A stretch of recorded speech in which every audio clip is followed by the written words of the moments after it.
From the Gulf States Newsroom, this is the Gulf States Gumbo, your weekly serving of stories from Alabama, Mississippi, and Louisiana. I'm sports and cultural reporter Joseph King, chopping it up this week.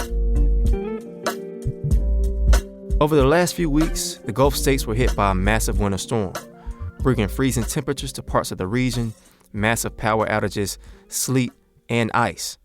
Alabama managed to escape the worst of it, but parts of northern Louisiana and Mississippi, as well as a swath of the Delta, were slammed. Here to walk us through some of the numbers and response is community engagement reporter Elise Gregg and Kobee Vance with Mississippi Public Broadcasting. Hey, how y'all doing? Hey there, what's going on? Doing good.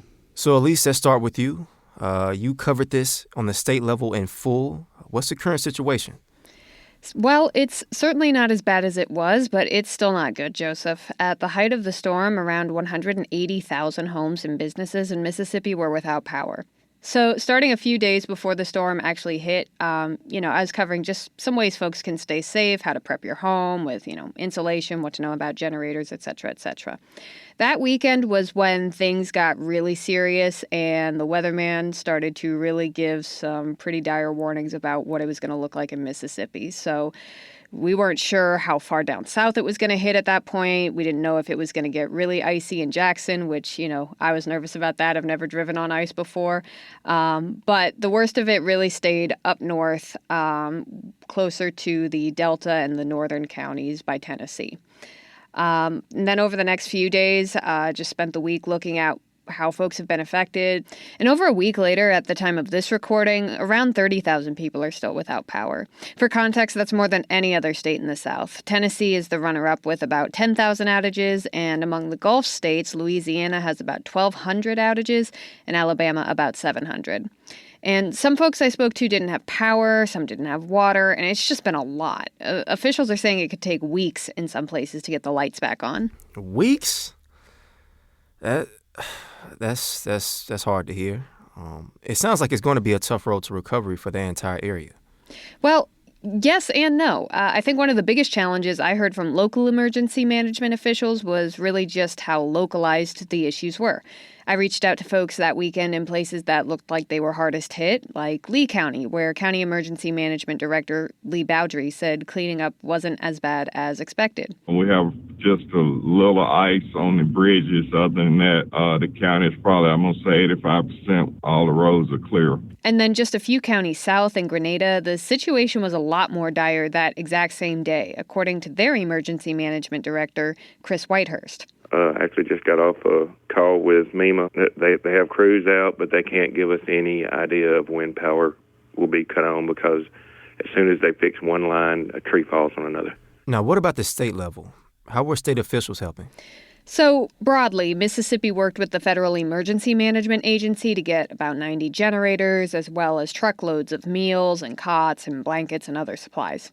And the state got a $3.75 million reimbursement in an emergency declaration signed by President Trump. And the governor just announced they're also requesting a major disaster declaration as of this week. Kind of a curveball, but Elon Musk actually donated 500 generators to Mississippi. Go figure. But the state Senate this week voted to set aside around $20 million for the Mississippi Emergency Management Agency's storm relief efforts. But it's uncertain if leaders in the House are on the same page. From state resources, Mississippi's Department of Transportation, Highway Patrol, Emergency Management Agency, and Department of Public Safety have all been involved with clearing roads, shutting them down when needed, coordinating with local emergency management, etc.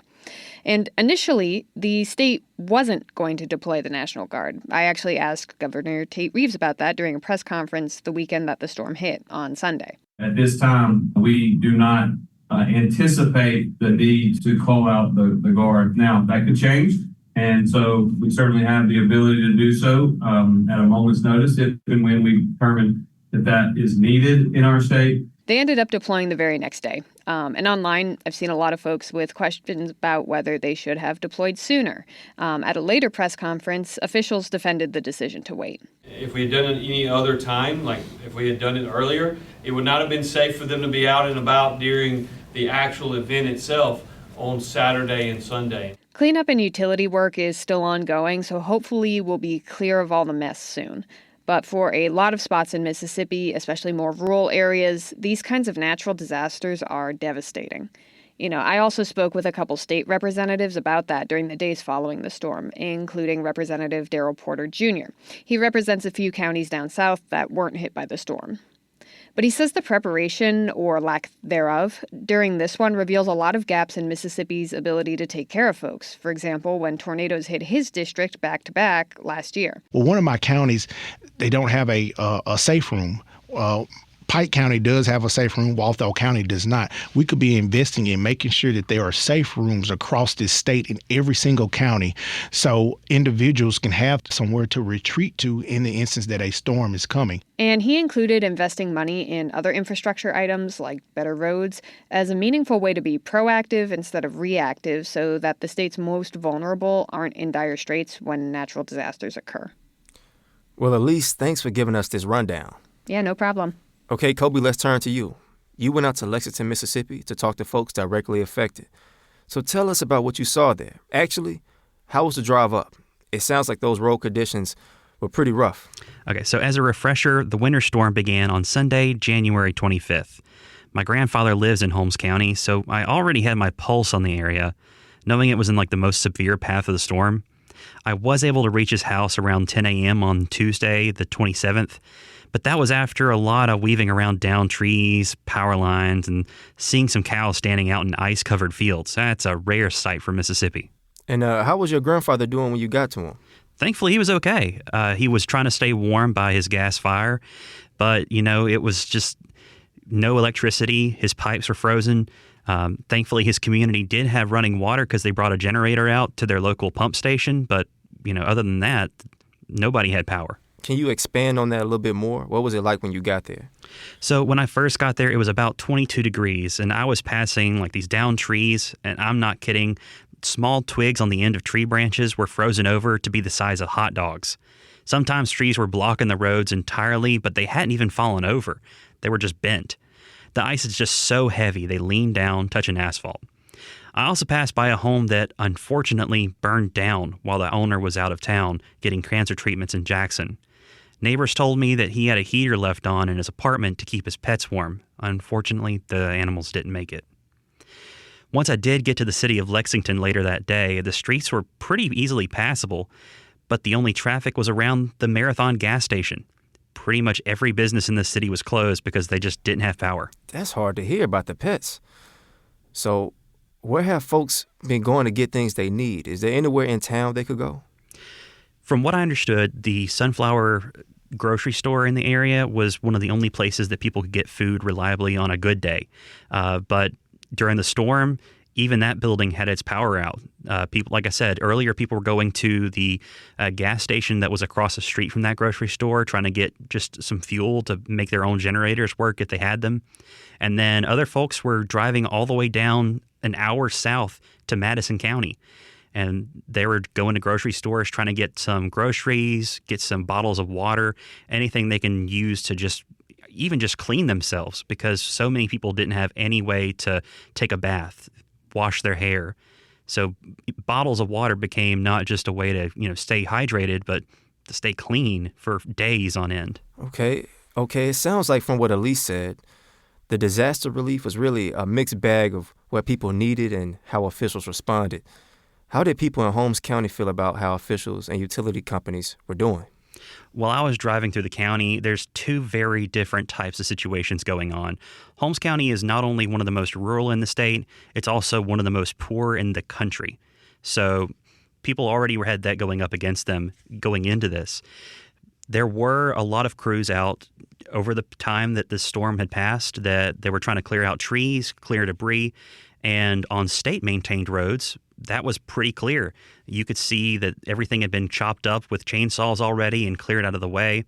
But once I got further into the county, past the town of Ebenezer, that's when I hit the county-maintained roadways. And almost instantly, you're seeing trees over the roads, just fallen debris, limbs, branches, or even whole trees blocking your path. You're having to drive off-road to be able to get around them.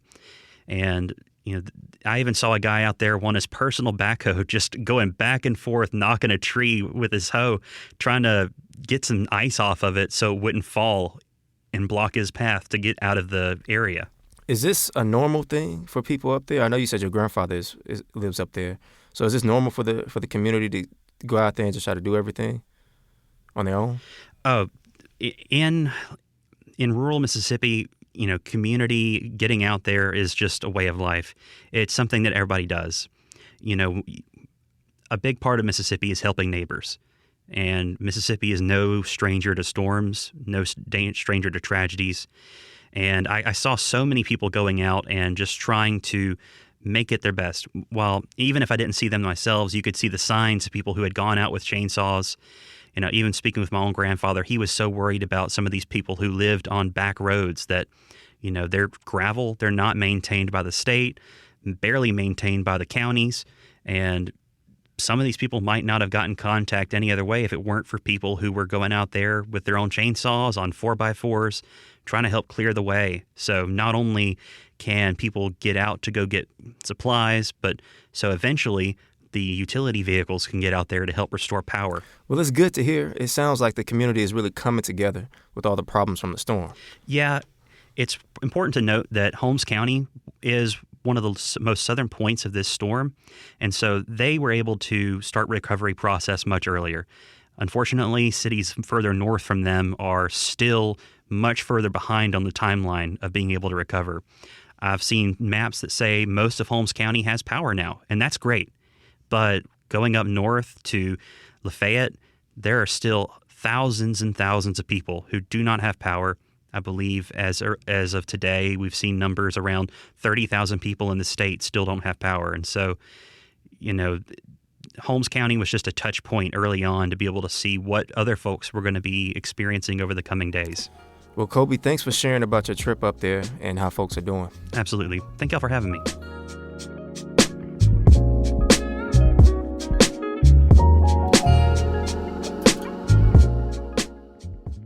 And Kobee, while we have you, let's pivot to our Gulf States Gem segment, where we highlight gems from across the region. Did anything in Lexington stand out to you as a gem in Mississippi?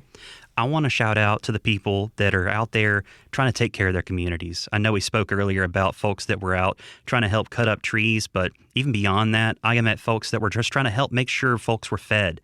We're talking some people who came into a small town restaurant who didn't have any power, but they fired up a generator just so they could run some of the cooking equipment. They fed their community. Even if folks couldn't pay, they still took were able to take some food to them and make sure they had warm meals. And then on the other end, I met folks that were just waiting to try to get some food so they could throw community potlucks, again, for the people who were worse off than them.